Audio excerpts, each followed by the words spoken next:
People don't hire you because of who you are. They hire you because of who they are. Getting credit for your pain isn't the point. What's the point? The point is they, your people, they are stuck. They are in pain.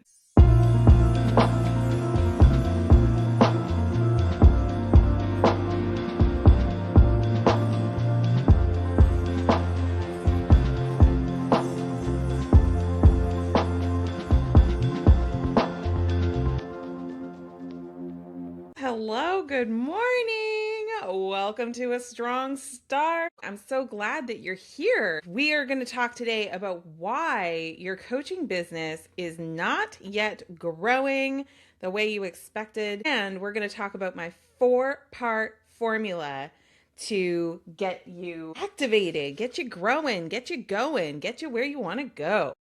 And, I'm super excited about this conversation because I've talked to so many people. You did? Okay, well, if you head over to next5clients.com, that'll take you directly to the group. And we've got a post right in the group where you can click and you can come join us right there. So that's where the full replay is going to be. If you're happy on Instagram, stay on Instagram, right? That works. But I see we've got a couple of people joining us live in the chat. So do say hello. Say hello. Good morning. So I want you to ask yourself something, and I want you to be really honest. How long have you been saying that things are going to turn around with your business?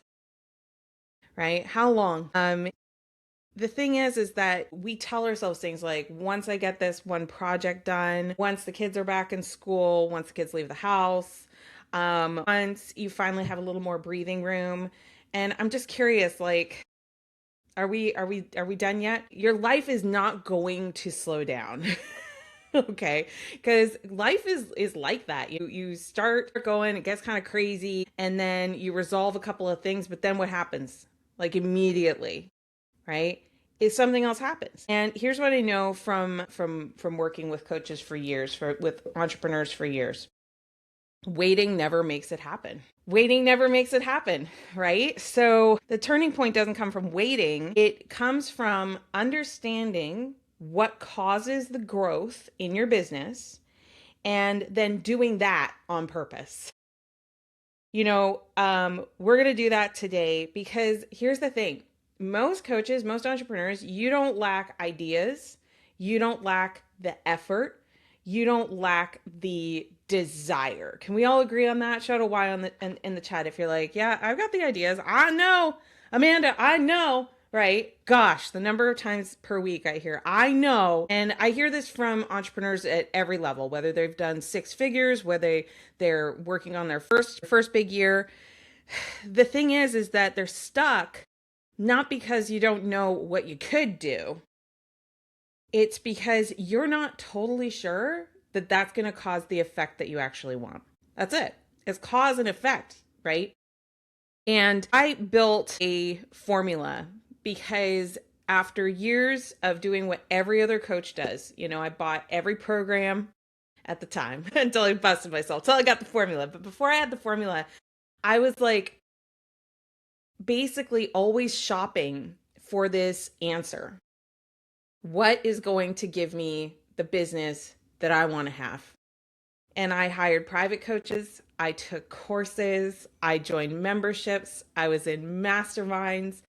I did all of these things. And it just seemed like I looked up one day, kind of picked my head up out of the chaos. And I was like, it just really feels like everyone's searching and no one is finding. That's how I felt. And if you've ever felt that way, just say that's me in the chat because I thought I was going crazy. In my first year, before I ever turned a profit, I spent $54,000 courses and programs. And then I was profitable. But, and you may have heard that from me before. What you maybe haven't heard from me before is even after I made my first 6 figures. So when I hit 6 figures in my business, it happened fast. right? Because I had a very premium program. I didn't have to sell very many of them. I hit like over six figures really, really quickly. And I was like, I'm outie on the corporate job. And I was like, I guess this means I'm a real coach, like Pinocchio. And here's what you maybe have never heard from me before. I kept hunting. I kept spending. I kept searching. Because even when I had figured out what causes the effect of a successful coaching business, you know what I didn't quite yet believe? I didn't quite yet believe that it was anything but luck, anything but a fluke. It all felt really delicate, like it was all going to just come crashing down. So I continued to invest in coaches, in courses, in masterminds. And I'm so glad that I did. And I took it to this whole nother level. Over the last several years, I've spent in excess of $300,000. Now, I got a return of over 2 million. So I'll let you do the math. Is that good math? Did that get me an ROI? Shout it out in the chat if I got an ROI. But I'm here to tell you that most of what I needed to know, I got in that first 50K. Most of what I needed to know, I got in that first 50K. The rest of the 200K, that was adding on complexity. It was adding on alternatives. It was experimenting. It was trying a lot of stuff. But I really had everything I needed for the most part with about the first 50K. And I share that with you because I see a lot of coaches, I've helped coaches who've spent six figures or more, and they had a dozen, that's 1-2 leads. After spending $100,000, they had a dozen leads. They weren't getting a profit in their business. And after working together, after learning this formula, this 4-part formula, she turned around and she was profitable for the first time in her business. And, in the coaching space, in the social media space, it's all about being famous. It's all about having the followers, the leads, knowing the hacks, knowing the secrets, knowing like all these things. And I'm curious, like, do you want all that? Do you want to be famous?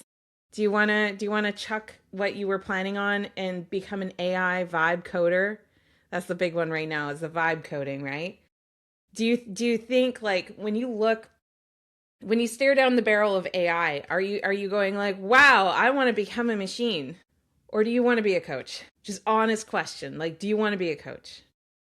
And when you're building a coaching business, you can do it with AI. You can build in AI, right? And that's cool. But AI is a tool. It's not what actually creates value in the marketplace. And people are selling you that it does. People are selling you like, finally, all your problems can be solved. Here's the thing that I've learned.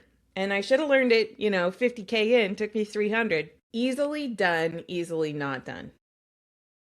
Easily done, easily not done. So if you see droves of people making very little effort and maybe even making a little bit of money, here's what I'll tell you. It won't last very long. It won't last very long. And there's a reason. I'm going to share it with you right now. Little thing called supply and demand. So if there's a huge supply of, say, vibe coders or people who have an AI tool, it's like everybody gets it, right? Everybody rushes to it. What happens is the demand doesn't disappear, but it does saturate.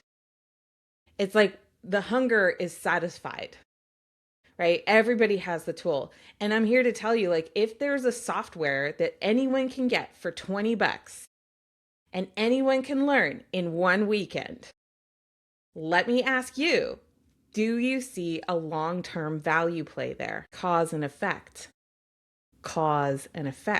right? Supply and demand. And I'm actually really kind of excited about this season of, disruption in the coaching space and the coaching industry, because I pay very close attention to cause and effect. And I'm like, you know what? People who are not serious about being a great coach, they are so distracted right now. They're getting stuck in the sticky techie stuff, right? The people who really want to do this, they are going to have to rise up. They are going to have to decide like what is different, what causes a great coaching brand to endure and to use AI as a supplemental tool, but to build an authentic personal brand. What will cause that effect, right? That's what we're going to walk through today. We're going to go through the 4-part formula for making sure you're building something that is valuable, that you'll be compensated well for, that you're excited to enhance with technology, because the core is not the technology. Is anybody here, by the way, running an AI company? Do we have any AI company founders or CEOs?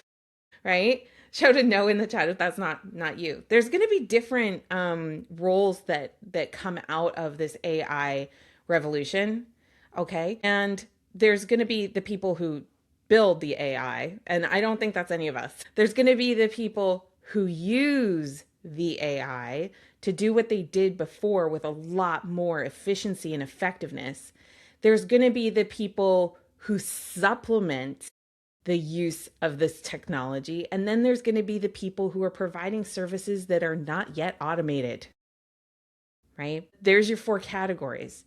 So where are you? Who are you in this adventure on this big spinning blue dot careening through space, right? You're a user of it to do things more effectively. Like I've got my notes for today's session. You bet your bottom butt that I actually used AI for this. Right? I am Amanda. This is not Amanda. Look, I'm like moving around like a crazy person because I want you to show. This is not an AI cloned version of me to get attention.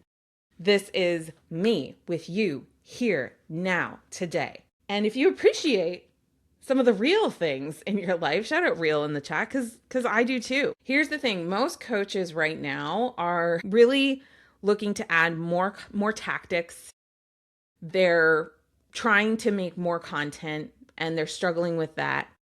They're also just like building systems that don't actually create the result that they're looking for. And I think a lot about this quote, and I can't remember which entrepreneur said it. Maybe you could use AI to look it up. But they basically said, I think it was Elon Musk. There's no greater waste than creating something that shouldn't exist in the first place. Right? And that's what I'm seeing. I'm seeing so much noise, man. Like so much noise. And it is insanely distracting. And, when you think about what it is that causes the effect of having a really successful business, it's going to be a few things. Number 1, adding effort for the sake of it so that you get some sort of a gold sticker for doing lots of effort is not going to win. And to be honest with you, even pre-AI, that never won. Right? People don't hire you because of who you are. People hire you because of who they are. I'm going to say that again because this struck me as being pretty profound. People don't hire you because of who you are. They hire you because of who they are. And so average coaches that are like saying like, hey, I want to get a gold star for all the effort, all the concern, all the frown wrinkles that I've accumulated on my face since I started this coaching business. Getting credit for your pain isn't the point. What's the point? The point is your people, they are stuck. They are in pain. They keep circling around the same ideas over and over and over again and not making any progress. What's that definition of crazy?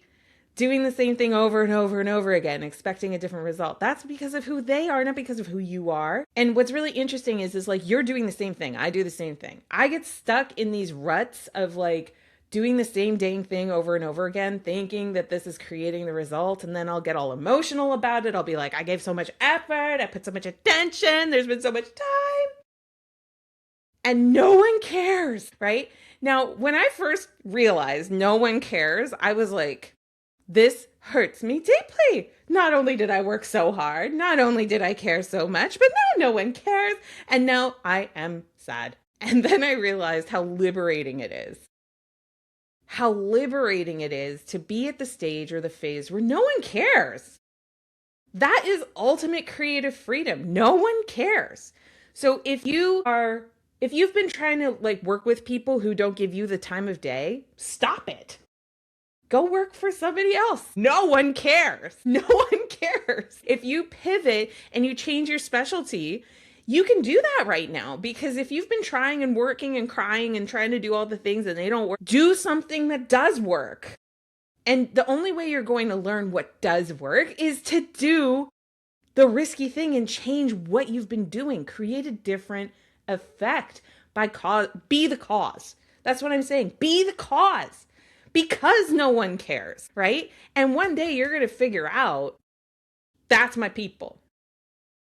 These are people that I vibe with. These are people that I resonate with. These are people who have a problem and I'm able to build rapport with them, and then I'm able to be the cause of a greater effect for them. That's what it's about.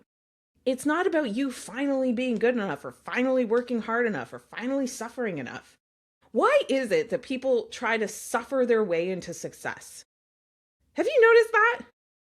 Shout out why in the chat if you've noticed, like, the people around you, they're creating the same causes. They're doing the same things over and over and over and over and over again. And they're getting the same effect. And I think it was Albert Einstein that said that the definition of insanity is doing the same thing over and over and expecting a different result. That's what I'm talking about. Is like, if you're suffering for your success, it's time for a change. So let's unpack this 4-part system. I think the first thing is, when you first begin as a coach, you probably got guidance or training from somebody else who coached. And if that's wrong, tell me in the chat. If you're like, that's right, just tell me I'm right. I know that was true for me. I got exposure to personal growth and development and coaching and training, and then it activated a belief that I could do it too. And so if that is true, just do let me know. The thing is that if you're taught things like mindset, consistency, showing up with good energy, but you stop right there, congratulations, you are solid 80% of coaches, right? Because it was so satisfying to finally put language to my belief system. It was so satisfying to realize there's all these different kinds of limiting beliefs, and there's all these different ways that I could attack my mindset, and there's all these great routines and rituals that I can deploy to help me with my mindset and keep shifting it, right? So the thing is like, starting is what gets you started, but it's not the thing that helps you sustain growth. Okay, so starting is the thing. Like, you need a level of belief and a level of a good attitude to be able to walk in the door. You know what I mean? Like, to steward your attention towards a training like this one, you need to have a level of mindset. Can we agree with that on a Monday? Right? So the thing is that it will work to an extent. You know, my very earliest coaching relationships, it was very fluky, quite accidental. And it was largely because I had a very good attitude. I didn't know what the cause and effects of it were. I had no idea. Well, I did know that I needed to leave my house. I did know that I needed to connect with other people. That much made sense to me. But I didn't really understand how the conversation really progresses. And I didn't really understand, what do you do when you meet somebody who's super cool and they don't say yes right away? I didn't know those things. And those things, it turned out, were super important for longevity in the business. But to like get started, it was basically ignorance on fire. You know, big dose of audacity, you know? So I think audacity is really, really, really good. Yeah. So you want to write a book? Okay. So I think the thing, Debbie, to realize is that not many people, even very, very famous authors, make a living off of the books anymore. Right? Some can. I mean, there's a J.K. Rowling out there, but I'm just saying that, like, most people who write books, they're doing it to build their personal brand and to gain attention from their ideal audience and to serve their ideal audience in a low cost kind of a way. And the ones that really make money are the ones that have services and programs behind the book. Right? So I just really want you to know that. I think you should write the book because it'll formalize a lot of your ideas, but cause and effect, right? What's the effect that you're really and truly after? If the effect that you're after is impact and to be able to sustain it with income, then I would encourage you to think of the book as being a tool to elevate the rest of the services and programs that you offer, right? It's a piece, it's not instead of. Cool.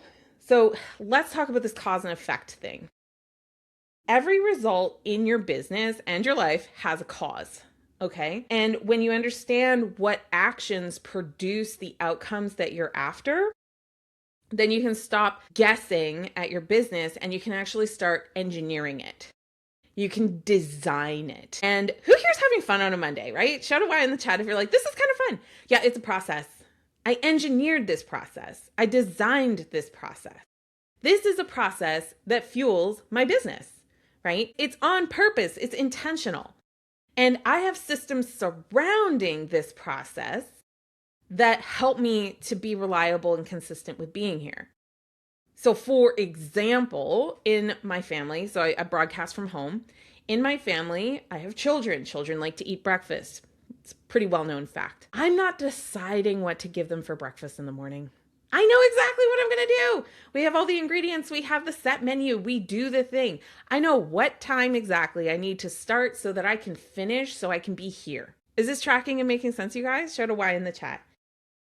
You can't control everything, right? So like, let's just say I'm making breakfast and the milk went bad, right? Sometimes that'll happen. The milk will go bad. Doesn't happen too often in our house. They go through milk like crazy fast. I'm just like hypothetical, right? Hypothetical. Okay, so you've got to have enough flexibility in your system to make an adjustment, but generally the system being there saves me so much time, energy, and effort. With this live stream, it's always 9 o'clock. It's always on Monday. It's always live. I always broadcast it. We do the same stuff with it, but what we do is we enhance it. So we did a big project about the topics that we're covering over the next little while. And we did use AI to help facilitate that process. But like, I get to just come here and do it now. I'm not making a decision. I'm not thinking about it. Why do I prioritize this? Like really, just think about this. What possible effect does showing up every freaking Monday for a strong start have on me, my business, and you? What are the effects? Let's go ahead and shout it out in the chat because I think you're brilliant and I think you can work this out. So number one, built-in visibility. I cannot tell you how many coaches come to me and they're like, oh, I know. I'm supposed to post to social media. I know, I'm supposed to do it, right? And they treat it like they're in trouble for breaking curfew. You know what I mean? And I'm like, boo, you need a system. That's all. Gives me momentum, gives me something I can invite my prospects to. Absolutely. What about my existing relationships? This is why I love this process. Like this particular system in my business, it's banger, right? Because we've got alumni here. We've got existing clients here. We've got prospective people here. We've got my colleagues showing up on Instagram going, what the heck is she talking about, right? So out of sight, out of mind. This is a system for being in sight. And, you know, working with my team, we further designed the system. So we're going to have some enhancements kind of rolling out over social media. I got to tell you something, you're probably not going to notice, but I will. Do you want to know why? Because here's what I know. The more I post, the more visibility we get. Cause, effect, cause, effect. So when I sat down with my team last week, I was like, what can we do to increase visibility as we improve the content at the same time?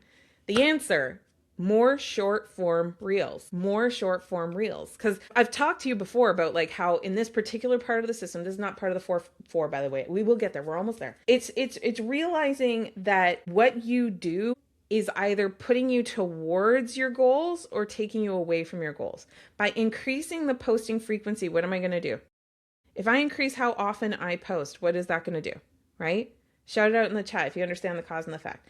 Now, what is the effect of having more visibility? More visibility, speaking about the thing that I actually help people with. Consider that, right? Because average coaches, they're like, fine, fine. I will have visibility. Fine, fine, fine, fine, fine, fine, fine. And they'll throw a little fit as they do it. It's so cute and awesome. And if you've worked with me, you know that I'll cheer you on the second you do it. But they build up in their mind that it's like this crazy feat to post online. They finally do it. They come back to me. They're like, that was not a big deal, And I'm like, I know, right? But then they think they're done. Because that molehill turned into a mountain and they think they're done. Here's the real truth, cause and effect. If you are talking about something, but your perfect person doesn't care what you're talking about, is your social posting going to be effective? Yes or no? Right? Is your social posting going to be effective if it's just there, but it's not talking about what they care about? Because remember, when we're selling coaching, cause and effect, it's who they are that counts. It's what are they struggling with? It's what do they aspire to? It's what do they believe is going to help them to get there? And how are you shifting their belief from what it is to what it could be? That, my friends, is the art and science of the content. The content it's a conversation. One of the things that's helped me so much and continues to help me is I use media to be social. You might write that one down. I've had some of the world's best marketers write that one down and quote me. Use media to be social, right? If you're using it to come off as some pretty princess that can't be touched, can't be interacted with, can't be connected with, social media might not be your play. But it does mean that you're going to have a really irresistible, very clear offer, and it has to be a bodacious no-brainer for your person. I personally love using social media to be social because here's the thing, all things being equal, people buy from their friends. All things not being equal, people still buy from their friends. People buy from people that they like. I know that's wildly scientific. Okay, so let's talk about the formula. 4 pillars, 1 system. I'm going to pull up my iPad and see if we can really make some magic happen on a Monday. There's 4 pillars, and when you understand these 4 pillars, you are off to the races. Apparently, I don't know where my plugin is. It's fine. This is alive. Okay, so let's start strong. What are the 4 pieces that cause the effects in your business? Okay, let's unpack it. Let me just see if I got all of this to work. Goodness me. There we go. I guess I could have improved my system by having this up and running before we started, but I'm a big fan of being real. Okay, here we go. And if you're wondering, I use a tool called Ecamm to help me with all these complicated things. Wow, that is an interesting angle. Okay. I think I'm going to just make myself, hello. There we go. A little taller. Oh, it's because it's on the wrong camera. Boop, boop, boop. There we go. We've got each other now. Okay. The four pieces. All right. Can you guys see? Yeah, you can see.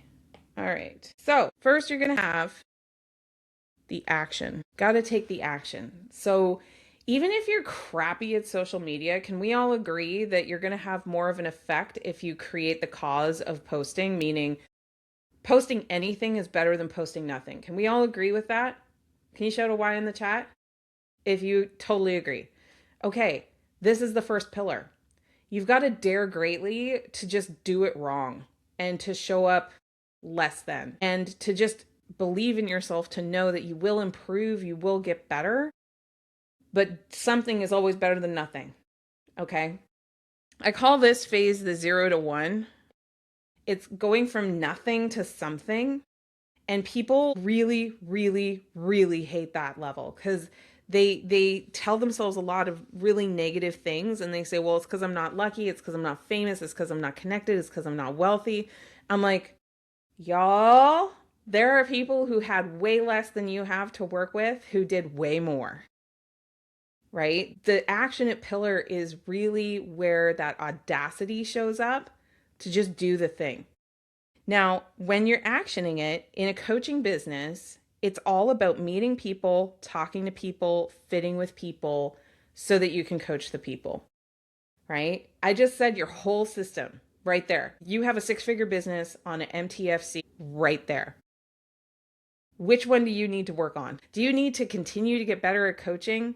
Then you probably need coaching clients. Where are you getting the coaching clients?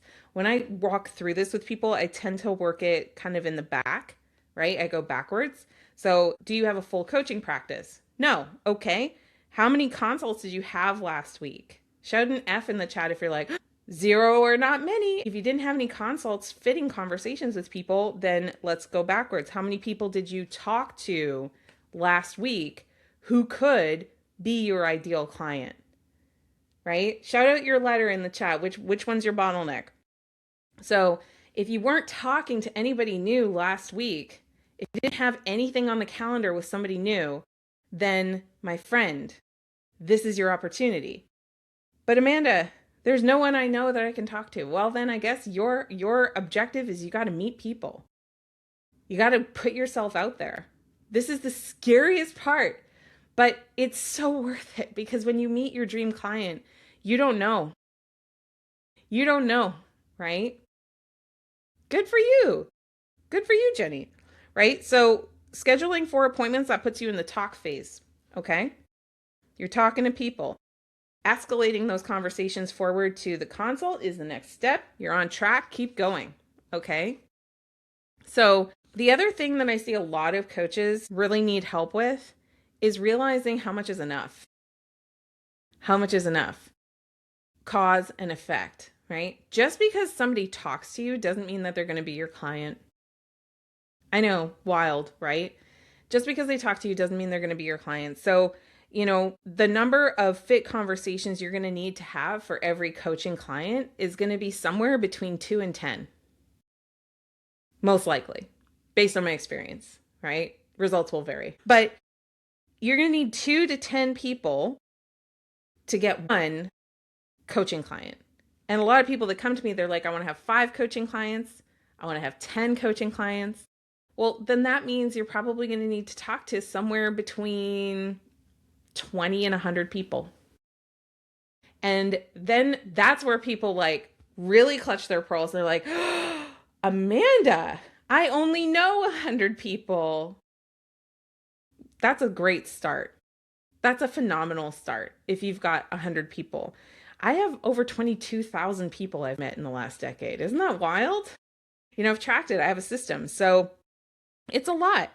And so the next thing is that I want to talk about the order just real quick. If you are working on making your coaching program better and you have 0 clients, stop it because you're not there yet, right? The order of what you do really matters. So if you're not you can have an idea of your coaching program, that's totally fine, but you don't know until you have the fit conversation whether you're going to get the yes or the no on that program. And what we said earlier is if you build something that doesn't need to exist, then that's the biggest waste in business that there is. And the number one mistake entrepreneurs make is they build something that people don't really want, right? It's a low match. It's a low match. So if you're not having any of these fit conversations to say like, hey, could I work with you? Hey, could I help you with this? Then we first need to address the big elephant in the room is talking to people. Just because you talk to a person doesn't mean they're going to get a consult. So again, you're probably going to have to talk to 2 to 10 people to get a consult. And that's just real. That's if you're really focused. If you're like, Amanda, then that means that I'm going to need to talk to like 1,000 people to get 10 clients? Potentially. Most likely not. Most likely it'll be on the 200 side, not the 1,000 side. But you will have to really be aggressive. Be aggressive. And the thing is that you can break this down to just 10 people a day. Just 10 people a day. If you do 10 people a day times 5 days a week, that's already 50. In 1 month, you'll hit that 200. Did y'all see the math? Right? Did y'all see the math? So if you had 6 people and everybody got really, really confused, that is because the reason they said yes was really, really different. So if you're in the Experts Network, this is something we can deep dive on in a coaching call. in a lot more detail, but just like for free, I'll tell you the reason they all said yes, that's the thing you have to look at.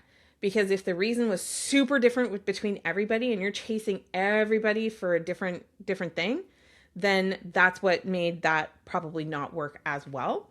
So you want to solve the same problem. You want everybody to solve the same problem. And this is also part of the first 5 club. If you look at the problem of appropriate magnitude, you want to make sure that your program is focused on solving the same problem. Okay. Super, super important. Okay. Last piece, momentum. Can we all agree it's pretty hard to start? Right? So with the Action It formula, it's really about gaining the momentum, working on the right thing first, letting go of the other stuff, and just following this MTFC formula. That's it. Now, if I told you nothing else, you would probably have a pretty decent crack at a business. But guess what? You're probably wanting to have a business that is bodacious, that is reliable, that is predictable, that you can like clockwork predict that you're going to get 2 to 3 new clients every single month. And if that's you, stay tuned because we got more. The next part is, I'm going to just get rid of our numbers here for the sake of real estate. The next part is to track it. Who here's heard that when we track something, we change something? Shout a Y in the chat if you've heard that before. Okay, so couple pieces to this guy. Number 1, you need a very clear goal. So many people that I sit down to work with, I say, what are your goals in your business? And they can't tell me. They have no idea. They know that they want to quit their job. Great. How much money do you make in your job? You would be so surprised how many people have no idea how much money they make in their job. They haven't actually worked out like what the clear, tangible goal is. So I like when I'm doing goals, I learned this acronym from Tom Bilyeu and I love it. It's EW. EW, right? Exactly what, by exactly when, by exactly who. Exactly what, by exactly when, by exactly who. Now, does this mean that you're going to be able to predict the future and absolutely hit your goals? No. Especially in the beginning, I was missing 95 to 98% of my goals. And then you might be thinking, well, why the heck would you track it? Here's why. The goal to build a 6-figure business is different than a goal to build a 7-figure business.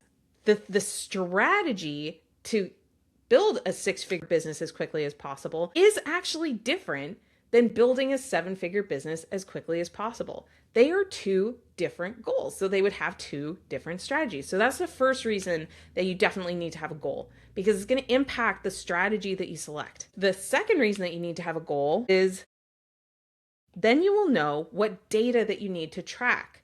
So yes, I missed 98% of the goals in the beginning, but guess what happened? I got data. I got information. I got proven and disproven different ideas over and over and over again. And guess what? I could actually, I'm going to put a delta here. I could actually change what I was doing based on what I was learning. So now when I set a goal, I hit my goals probably half the time now, right? Half the time. Would you say that that's an improvement? This is Debbie's point exactly. She says your ratios will get better as your practice builds because you're getting better and you're getting clearer. Absolutely. But what I see a lot of people do, number 1, they don't track at all. They have no idea what data actually moves their business, and they live in what are called lag metrics. They live in the lag. So the lag metrics are like how much money you made, how many clients you've enrolled, the results. And they obsess over the results, but they have no idea what are the input activities that create the results. And by the way, that's not your fault. Coming through so many different programs, and I'm a pretty good student, like I'll go through all the videos, I'll watch all the things. The thing that nobody really emphasized as I was coming up is what the cause and the effect were. They showed me how to track stuff, but they didn't really show me what needles, what dials to change to move the needle. And if you understand that, you can change everything. Now, we're going to keep going with the believe it pillar. When you believe, it does a big thing for you. So, in my first few years when I was spending a lot of money and I wasn't making a lot of progress, I was getting a lot of advice, but I didn't believe most of it. And the reason was I was obsessed about what my outcomes had actually been. I didn't understand what the inputs were that created the outcomes. I just knew my outcomes were coming up short. Has anybody else ever been there? Shout a Y in the chat if you've ever been there. And so when I would encounter new ideas that were honestly good ones, I had a hard time receiving it. I had a hard time hearing it. I didn't really believe that things were going to change because I hadn't seen it yet. I didn't have the proof. And so the belief piece of things, I think, is remarkably important. And what I didn't realize is there's actually a great joke that illustrates this point. So two young fish are swimming along and they encounter an older fish. The older fish goes, "Hey boys, good morning. How's the water?" And the two fish go, "What the heck is water?" Right? That's your belief system. You have a really hard time seeing the water, right? You're a fish in water. So I think the first thing is you have to see what you really believe. Not what you think you believe, but what you really believe. And the way that I like to do this is I like to actually look at the data, right? Look at how do I spend my time? Look at what are the results that I'm getting? Look at where am I making my effort? Where am I actually making attempts? And see it. I also like to work with coaches. I also love to do journaling. There's lots of ways to really see what it is that you seem to believe. And the next thing is a lot of coaches think that it's about getting rid of limiting beliefs. I actually think it's more about reinforcing the positive beliefs. That's what I think it is. Because those negative beliefs, those doubts, they're going to keep resurfacing. You're going to keep thinking like you're not good enough somehow. You're going to keep thinking that you're not accomplished enough, connected enough, wealthy enough, pretty enough. You're going to like those doubts, they're not really going anywhere. And I think it's a bit of a fool's errand to try to just uninstall them because that's not really how it works. What I found works way better is to reinforce and affirm the positive beliefs or the choices you're making out loud and often. Okay, so reinforcing the belief. Last piece here is don't believe everything you think. Test it, right? And again, you can test it using the data. You can actually test this belief. Like one of my favorite questions is this always true? Is this always true? Where is an example of an exception to what I'm thinking? Right? So just because you've had an experience over and over again doesn't mean that it's universally true. It could be, and I ran into this with a client just last week. She says to me, "Oh, Amanda, you don't understand." It's my favorite. It's my favorite when people tell me I don't understand. I love that. I love that. I'm like, "Oh, we're about to have a breakthrough." Okay, so she said, "It sucks, the thing that I'm working on. I have the data." She says, "It sucks, I have the data." Who here's ever said those words? It sucks, I have the data. Something like that, right? I have the information that tells me that I am correct. And what I said to her is, well, you may have the data, but you also have a story that you're telling about the data. And wouldn't you know it, we walked through her data step by step. We got clear on what the data really was. And it turned out there were multiple stories available. You know, if you're looking at your bank account, this is one of the most common ones that I see. People look at their bank account and then they assign themselves their self-worth. And I'm seeing it, I think, more often nowadays because we've had so much disruption with technology, so much change in the economy, just like all these things. So people who used to make a lot of money aren't making as much money, especially like if they had white collar kind of work. And because they believe that their status in the world is attached to what their bank account used to say, they think they look at the data of what their bank account is, and then they say, see, I'm a fraud. See, I'm an imposter. See, do you see the data? And I'm like, that's such a partial story. I'm sure there's reasons that your bank account looks the way that it does, and they are not all about you. They're not all about you. And I don't know who needed to hear that today. Someone needed to hear that today. Last piece of this puzzle is you need what I call the drive, right? You need to be able to drive it. This is a little different than actioning it. Actioning it is kind of like making the decision over and over and over again to do what matters, okay? Driving it is like the fuel for the engine in your car. Okay. So to drive it, you're going to have a couple of things. You're going to have your willpower. And most entrepreneurs, most people that I know, they're way over indexed on their willpower. They think they're supposed to be able to just will a 6-figure or 7-figure business into existence. And that if they just really want it really, really hard enough, that they're going to be successful at doing it. And these are the same people who tend to get burned out. They tend to get frustrated. They tend to complain about their consistency.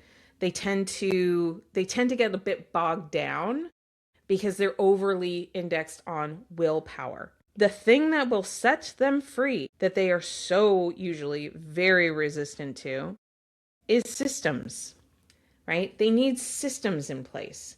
Because if they had systems, it would take the decision making out of the activity so that they could create more cause, be the cause, right? Be a menace, because you know exactly what to do. So you can do it in much higher volume than anybody else because you've already pre-decided how you're going to approach the problem. Systems drive your business. If you do not have systems in a business, you, my friend, are on very thin ice if you're making money at all. And if you haven't made money yet, I promise having systems will help you, because even a bad system can be improved upon, right? Remember what we said before? Is it better to just post to social media than not do it? Yes. The answer is a resounding yes. Is it better to network and connect with people than not do it? Yes. Is it better to take the chance and pitch the thing and do it in the wrong timing with the wrong script? Yes. It is always better to take the action than to not take the action, because if you take the action, you can improve on the action. But if you never take the action, there's nothing to improve. Okay? The last part here, that if you're going 6 figures and beyond, if you're going for any multiple of 6 figures, I strongly encourage you to seek team. Hire the bookkeeper, hire the accountant, have a lawyer on retainer, have a virtual assistant, hire somebody to take photos of you and video of you when you do a speech. Like, the team is what really amplifies the dream, because if the team understands the system and can support and amplify your system, then the team can help you to be genuinely successful. And you know why they want to help you, by the way? Is because if you're successful, you will keep paying them. And that's even your bookkeeper. That's like every level of role. Your coach wants you to be successful. Okay? It looks good for them if you are successful. Here's what I see too much of. Too many entrepreneurs are like, I've got to do this all by myself. I've got to be, oh wait, I did this wrong. I'm trying to kind of make fun a little bit, but I had the wrong color. I just need to do this all by myself because I have no money. I have no fans, no fame. And they define themselves by what they don't have. And I'm like, boo, talking to you. If you keep doing the same thing over and over again, it's because that's all you know how to do. Right? Not rocket science, and not even embarrassing. But if you had a little more mentorship support in your corner, what would happen? What could happen? Right? If you had a little more done for you so you're not having to distract yourself with side quests and side projects that don't really matter to your outcomes, what would happen? You know, I recently started helping people with just getting their website online. You know, I help you with your domain. I help you with like just setting up a very basic website. If you're looking to have like the next Dolce & Gabbana website or something that's like super specific and costs tens of thousands of dollars, not your girl. But if you've just been like having this whole, I don't even have a domain that I can like put on the internet where people can schedule with me or join my mailing list. I've been helping people with that as they come into the Experts Network. And you know what's really cool is like we can get it done in less than a few days. And I've been doing it lately as a bonus, right? Just because you stepped into the Experts Network and you took a chance on getting some real mentorship over the next 6 months. And I share that with you because so often we tell ourselves like, oh, I can't because I'm not a programmer. I can't because I don't know the technology. I can't because I'm not, a vibe coder now. That's what everybody has to be, is a vibe coder. Or I'm not this and I'm not that. I'm like, you don't have to be. You don't have to be any of those things. If what you are is the coach, you need to be the cause of coach, right? Don't be the cause of a web developer. Don't be the cause of somebody who sets up the system. Be the cause of someone who uses it to connect authentically with actual people. That's it. That's the 4 pieces. So this week, here's your assignment should you choose to accept it. Take a look at your calendar and ask yourself, did I take action? Did I take a moment to review the action I took and the result that I got? Just do that. You don't have to do anything else. You don't have to build websites. You don't have to build bots. You don't have to do crazy prompting. You don't have to spend days and days in workshops. Just look at your results and ask yourself this powerful question. What would be different if I had the support that I genuinely need? Right? What would happen if I did not build this business? I'm a smart girl, okay? I have a chemical engineering degree. I had a decade of corporate experience, and I still had to invest, in my case, over $50,000. That's not what I charge people, by the way. But I personally had to invest at that level before I started turning profit. Because I didn't know what I didn't know. I was that fish in the water. I didn't understand like what beliefs I had about how the world worked, that I needed to reorganize in order to be more effective with my goal of building a coaching business. Thank you so much for joining me today. If you want my help, you can go to my Instagram, the Amanda Kaufman, and you can send me the keyword expert. And I will help you with sending you a little video that talks a little bit about how I help in a deeper way. And if it's right for you, you can apply and you can follow the instructions on the video. Thank you so much for being here. Next week we're going to keep going and we're going to talk about how do you implement these 4 pillars in an order that makes sense for where you probably are in your coaching business. And I'm really excited about it. We're going to be back 9 a.m. I am going to be traveling, so it'll be a remote one, but it's going to be so good. And I can't wait to see you there. Thank you so much for being here, and we'll see you again next week.